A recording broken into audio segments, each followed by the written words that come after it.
So I want to get deeper now and talking about getting these sales with Zazzle and how I personally did it through my kind of epiphany. And I kind of talked about this before. Some people may know about this, some people may not, which is just my approach of getting these quote unquote bulk order sales. The reason why I say bulk order sales is because you can actually control for that. And you control for that indirectly, And let me give you an example of this. Let's pick this product, for example. We can see what this is. This is a wedding invitation card, effectively. You have your special date on there. You have a picture of you and your wife to be, let's say, or husband to be, and you send it out to all your friends and family who you want to invite to the wedding with the date and all that kind of cool stuff on there, right? A product like this, how many times do you think it would be sold if it was your wedding? Let's just say.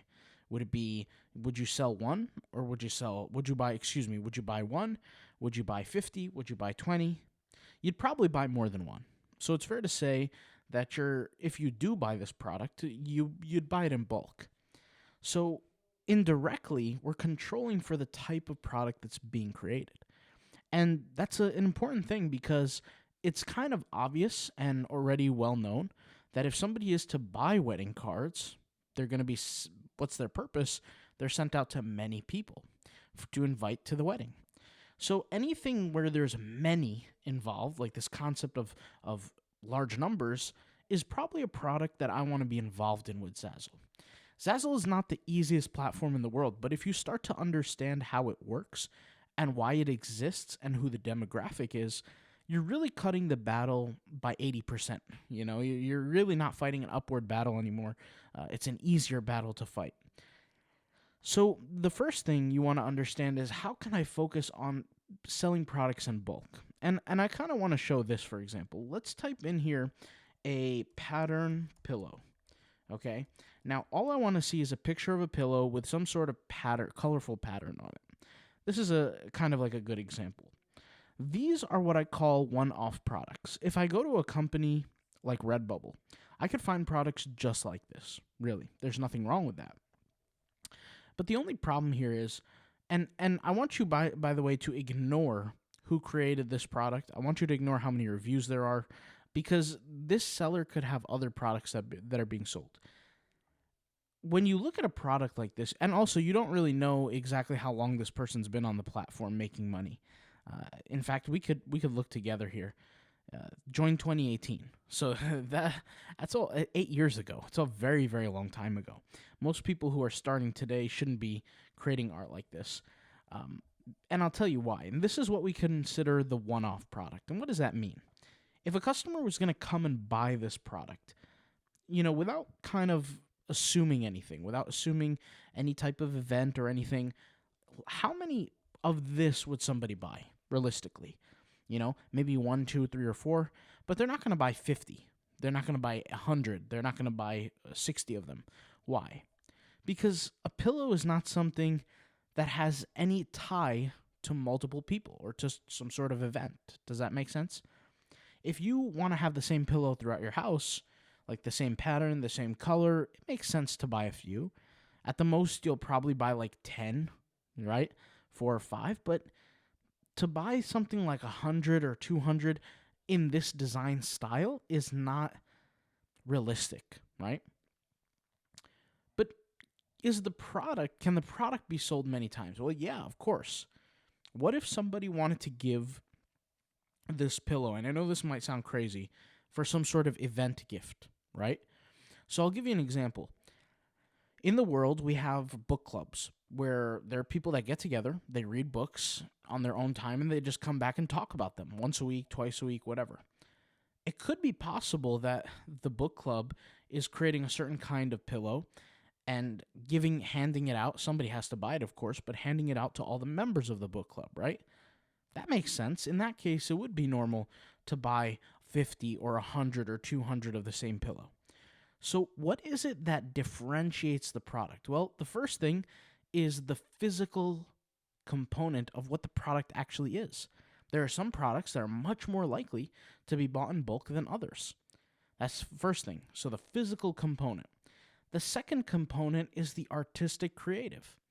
On this pillow, there's nothing, there's nothing about book clubs, there's nothing about bulk order buys. There's none of that. It's just purely tigers on a pillow here, like a design.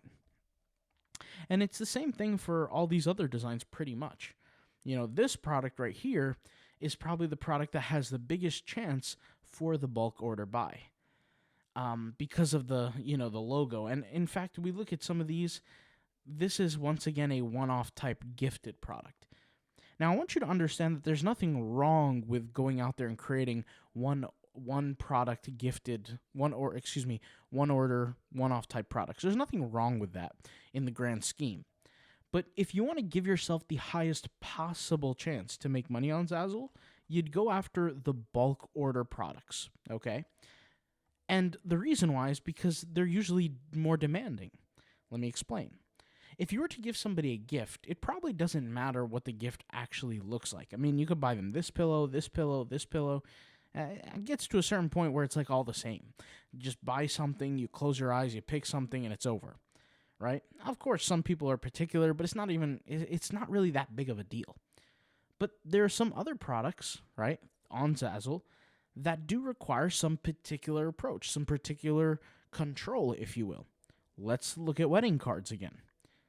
If the wedding is, let's just say, based on a botanical theme, right, it might make sense for the family of the future wedding to buy something like this or something like this, right?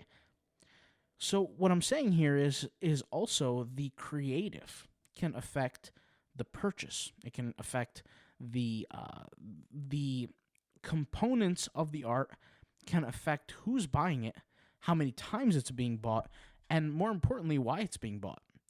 And so just by knowing that alone, we can control, right, for that specific type of product. If we know people have, let's say, beach-themed weddings, because there's different kinds of weddings, we can type in beach, and then we can type in the word wedding, and we can see what comes up. And is it true that there's other beach-themed weddings? Yeah, there are. Like, this is a tropical wedding location. This is a ocean wave type gift that clearly looks like it's sold for a high quantity amount because there's text in there that's editable. So there's a lot of things here to realize, but the most important part is things become particular when they are specific, and things become indifferent when they're not specific.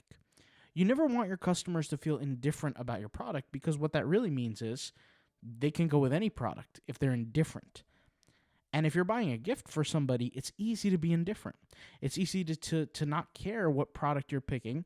Just pick something, get it shipped out, and that's really it. But when it's something that's very specific, well, then in that case, customers are going to look for certain things. And if the customers look for certain things, especially if it's being bought in bulk, that gives you the avenue in. So, for example, if I know that people want to have beach-themed weddings, or let's just assume that people have some sort of themes related to their weddings, then it might be a good idea for me to create theme-type wedding cards, if that's where my brain takes me when it comes down to creating products with those certain themes in mind. I'll give you an example. There was this guy on a show here in America called The Jersey Shore, I believe it's called. And there was this guy called The Situation. I think his name is Mike The Situation. And he got married a few years back, maybe 5 years ago, 6 years ago, I really don't know. But he had an Italian-themed wedding, like a Guido-themed wedding. That was his thing. And he dressed up all the groomsmen in these tracksuits, right? Like these Italian-colored tracksuits. They're actually really nice. And I know they had a whole TV show episode on it. And so I think of that and I say, how much money do you think was spent on the themed products, from the t-shirts that were custom, to the sweatshirts that were custom, to the sneakers that were custom, to the wedding invitation cards that were custom, to all the different customizable, I guess you could say, gifts and all kinds of things like that at the wedding? And the answer is probably a lot. Probably a lot of money was spent. And the whole reason we do Zazzle is we could be on the other side of that. if that makes sense.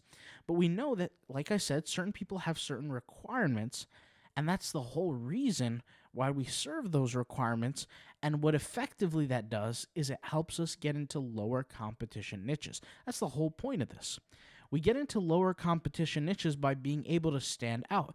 Because if we really created a product that doesn't stand out, but really is just blends in with everything else, it's going to be very, very hard to actually generate a sale, right? We need to make sure we could think of things that stand out, because at least if we stand out, then guys, we can actually give ourselves a fighting chance to make some sort of money. But if we create the same thing that everyone else is creating, at that point, we're a needle in a haystack. And of course, if you're a needle in a haystack, it's only a matter of time till you get chosen, but you don't want to rely on what's a matter of time. You want to be accurate. You want to be controlling. You want to be specific and intentional with your sales on Zazzle. And so I don't think I've heard anybody teach it this way before, and all I could say is everything that I've learned from my personal experience with Zazzle. And like I said, some people know my story, some people don't know my story with Zazzle, but I have this, I guess you could say, desire to conquer every print-on-demand platform that I have access to.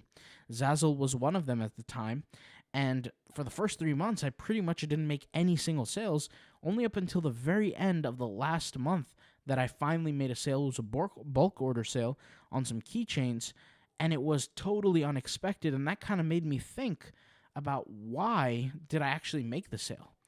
And I got deeper and deeper and deeper into the rabbit hole, and I eventually did get a sale, and I eventually started learning, and then more sales came in, more creations came in, I created more creations, which then made more money, and I started to learn from there what I actually was doing wrong and what I was doing right.